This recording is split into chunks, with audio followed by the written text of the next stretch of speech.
It's the end of the world as we know it, and I feel fine. Let's get out of here. Aye.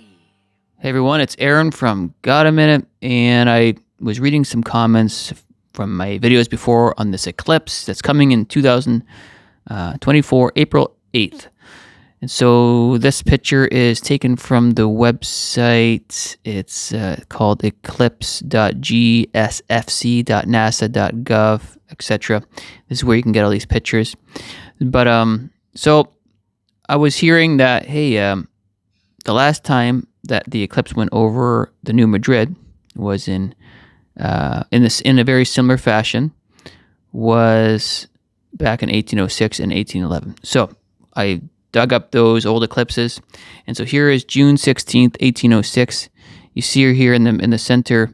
It's kind of going over the New Madrid fault line. The New Madrid fault line's south of the Great Lakes, just right here, sort of in the heart of the USA. If you were to look at USA as a chest, that would be like the heart of it all, right? So there's the New Madrid fault line. So that's 1806, June 16th. And then in 1811, you've got this other eclipse that is under the Great Lakes, a little bit higher, just a little bit higher than where the New Madrid fault line is, but that's what people are talking about. So we've got an eclipse in 1806, and then 5 years later, we got an eclipse September 17th, 1811. Why is that significant? Because if you go to Wikipedia, it says that the 1811 and 1812, the New Madrid earthquake. So this was one of the biggest earthquakes that happened in the central part of the U.S. And it was 7.2 to 8.2 on December 16th, 1811. So we had an eclipse over the New Madrid fault line area, an eclipse a little bit higher than the New Madrid fault line in 1811. And then we got this earthquake. Uh-oh. So is that going to happen again? The thing is, at that time, the population was so small that we don't really understand the ramifications of the damage that it could be if this were to happen again today. And so this website over here was essentially saying that, for example, when a series of 3 large earthquakes occurred in the central United States in the winter of 1811 and 1812, the largest nearby town, New Madrid, Missouri, was home to fewer than 500 inhabitants. A reoccurrence of those earthquakes today would cost the industry in excess of $69 billion, according to this website. So what we have here in 2024 is a similar pattern. In 2017, everybody's aware that it goes from left to right, over that New Madrid fault line, Little Egypt area, and now this 2024 one is coming up in the same fashion.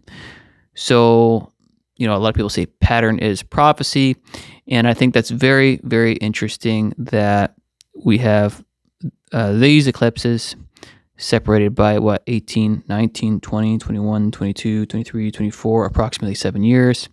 And that's the other thing too. When you look at, let's see here, where was my website on that?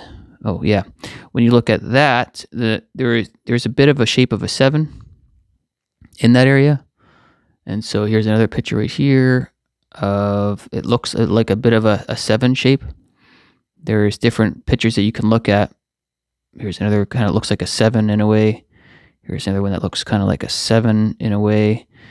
So 2017 to 2024 separated by 7 years. I think that's very interesting.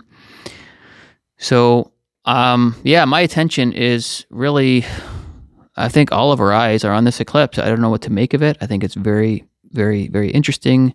It happens to fall on the first day of the first month, and in Exodus chapter 12, when God speaks to Moses, he's establishing the beginning of the year on the first day of the first month. And so this eclipse is, beginning the year. So I think that's very interesting.